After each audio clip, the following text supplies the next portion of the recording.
Yeah, that's right, we are back in the back garden shed. Today I'm pretty excited because a package has arrived and I'm hoping that inside is the new Santa Cruz Jeff Kendall Atomic Man reissue deck. Now these reissue decks have become pretty popular recently. The old secondary market is whizzing up. So to make sure I got my hands on this without having to pay a crazy price, I did a pre-order through the American skate shop Old Skull Skates.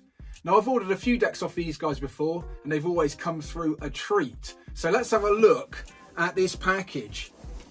It's quite promisingly got skateboard written on the end and all of the accompanying documentation that one might need to get this into the country.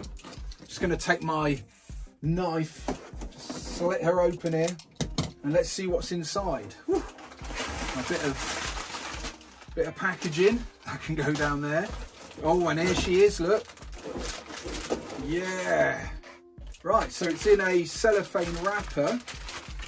We've got a Santa Cruz sticker, I think, there, and obviously the transfer, and then the original artwork on the back, and it says matte finish, and that's also a sticker. So I'm going to get inside this wrapper. How do we do such a thing? Ah, yeah, it's on this end. Let's pull her out. Cool in the gang. So we've got a cellophane wrapper here, and it says Kendall Atomic Man reissue, 9.75 inch, 31.66 inches long. Let's get this cellophane wrapper off, I reckon. I don't want to scratch it. There you go. Unwrap that. There's also a sticker saying, warning, skate within your abilities. Injury or death may result from improper use. Wear safety gear and follow traffic and pedestrian rules. Oh my gosh. Right. So there's that sticker. I'll see if that comes yet. That just comes off of there. And then we've got a serial number. It says 2021 reissue. And Santa Cruz with the Atomic Man logo. And then we've got this brilliant graphic here. Santa Cruz, Atomic Man, Jeff Kendall. Some of you may remember I did a review on the Kendall Snake reissue. And I absolutely loved it. It felt great for all those old school tricks. And I ended up riding it for most of last summer. My only one reservation was the nose was really small. Now I quite enjoyed the challenge of trying nose orientated tricks on a board with very little nose. However, I couldn't help wondering what the Kendall Snake would be like with just a little bit more room up the front there. So I was delighted to see in the dimensions for the Atomic Man that it had a bit of a longer nose, and I wondered if this board might just hit the sweet spot of having that longer nose but still that lovely retro Kendall outline. So I think at this point we'll put the two together on top of each other and see what we're dealing with in terms of the difference between the plan shape, the nose length and the size of the tail. So looking from the top down, the two boards are pretty much the same shape and dimensions. The Atomic Man is probably just a touch thinner and it also has just a touch thinner tail, but nothing really to write home about. But oh my gosh, look at that nose difference. I reckon there's a good couple of inches knocking around on that nose, and that's exactly what I was hoping for. So I'm pretty chuffed with that. The concave looks to be similar. It's got that little kick up at the back that the Santa Cruz usually have, and it looks like there's a nice bit of concave there to get your foot in, but obviously nothing too radical as this is a reissue deck. So next job is to stick that grip tape on. I really like the grizzly grip tape. It's got a little cutout of a grizzly bear.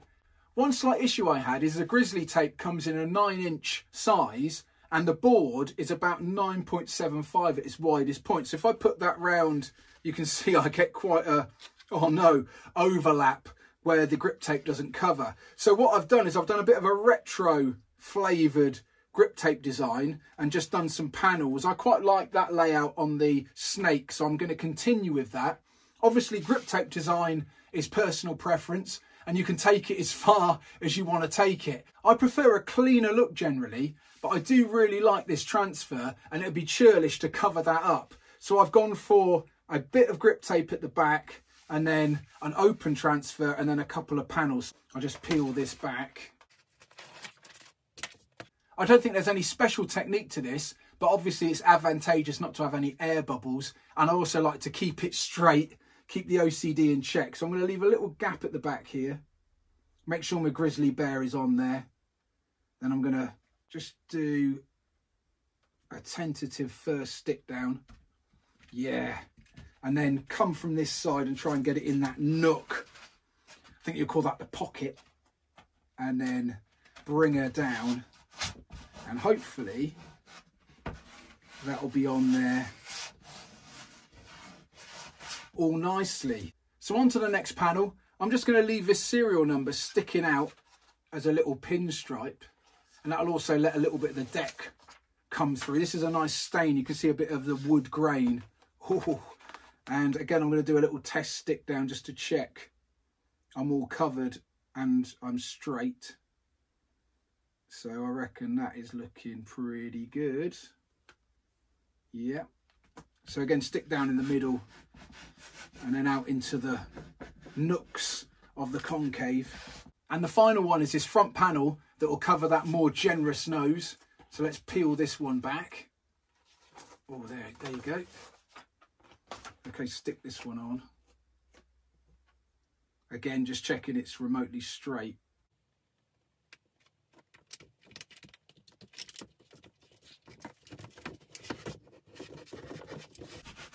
Yeah, got there in the end. I reckon that looks good. No, it's not straight. Can't have it. We have to go again.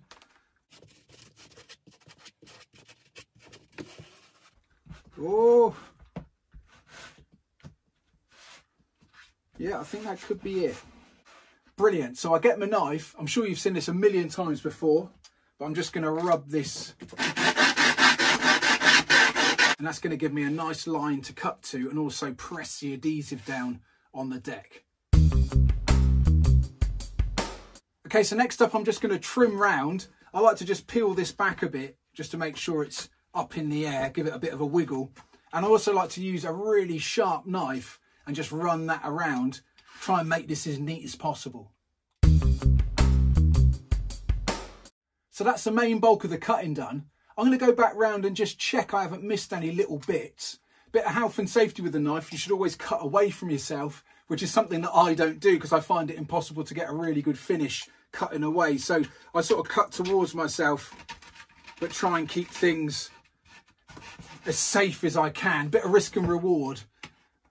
And then to stop it lifting and to help it to adhere, I get a bit of the old grip tape and just go round and sand all of those edges. Popping on a set of rails is personal preference.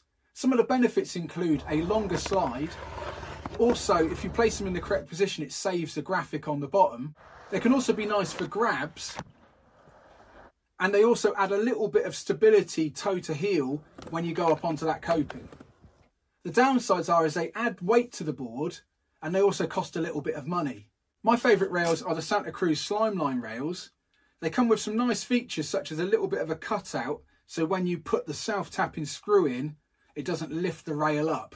I like to do a little bit of a pilot hole anyway to try and alleviate that problem, but that cutout's really nice. I also find that these are super slidey, probably the slidiest ones that I've tried out of all the rails. I've tried Pig and I've tried the Powell rails, and these seem to be super slidey. The instructions say to put the rails on this way round. However, I prefer them round the other way. I guess that's a contrarian in me. To fix them, I'm going to pop a bit of double-sided sticky tape on the back here, and I'm also going to put some masking tape just to keep everything straight so I can align these rails. Using the double-sided sticky tape really helps jig it into place. Then I'll drill my pilot holes, and then it's just a case of putting in the screws. Job is a good one. So there we are, double-sided tape on and the masking tape in position. This just allows me to keep the rail nice and straight. I'm going to offer this up by placing it on the side, and the main thing is just to check that I'm getting clearance, and I can do that with my steel rule. So yeah, I've got plenty of clearance there if I check it. I can also measure off from the centre holes onto this masking tape just to make sure that these are the same amount out either side. So I'm just going to do that now. I'm liking the look of that. I reckon. Could get them to fit the side a little bit more. Might bend them round a little bit. So what are we talking here?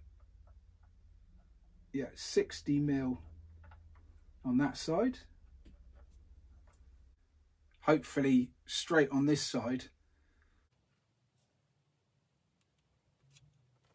Before I stick the rails on, I like to cut away the excess double-sided tape because I find that can get caught up in the screws. So I'll just give that a little bit of a weasel out.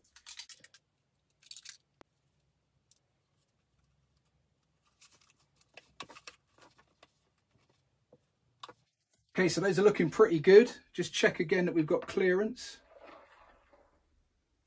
So we're ready to drill the pilot holes. I've just put a little marker on my drill bit there just so that I don't go too far in. I just get this loaded up. And it's just a case of drilling these out.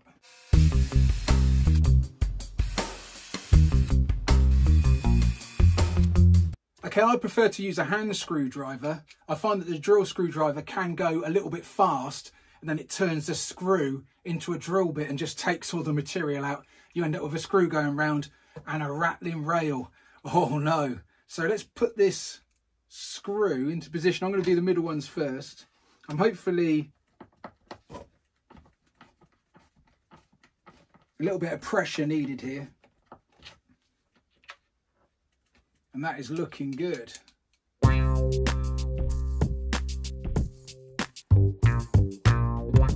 So that's it, the rails are all finished.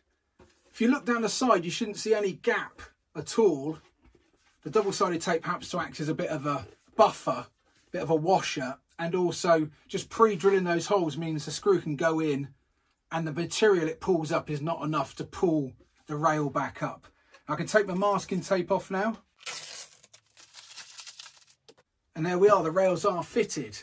Might be worth noting that if you prefer to do more grab tricks, you might find the rails are better on the edge of the board. And if you prefer to do more sliding tricks, you can put the rails more inside for more clearance.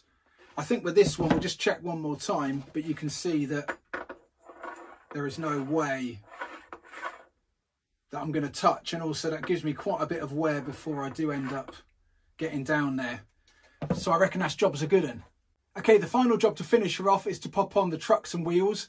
I'm going to use an 1/8" riser, Indy 159 hollow forged trucks, and also 58mm 99A Spitfire wheels with some big ball bearings. To save a bit of time, I'm going to pinch the trucks and wheels off my Andy Anderson bowl board setup. That deck is getting pretty tired, but the trucks are nicely worn in and I know how they feel, so I'm just going to whip those off of there and bang them onto here. Before I do that, I've got to prick out these holes in the grip tape. I'll do that with my drill bit. I also like to remove a little bit of the grip tape just so that it doesn't pucker up the grip tape when I put those countersink bolts in the top.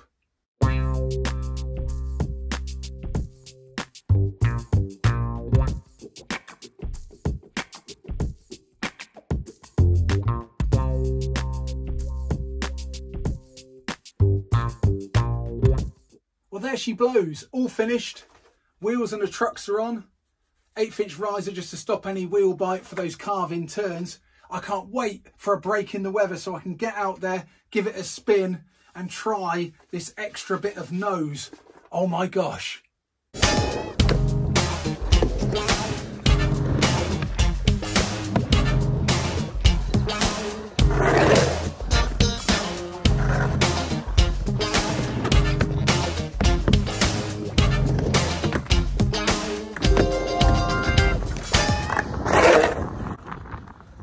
Well, that's it for this video. If you're new to the channel, feel free to hit subscribe. I make new videos every week. You can also follow me on Instagram @JohnBishopSkate.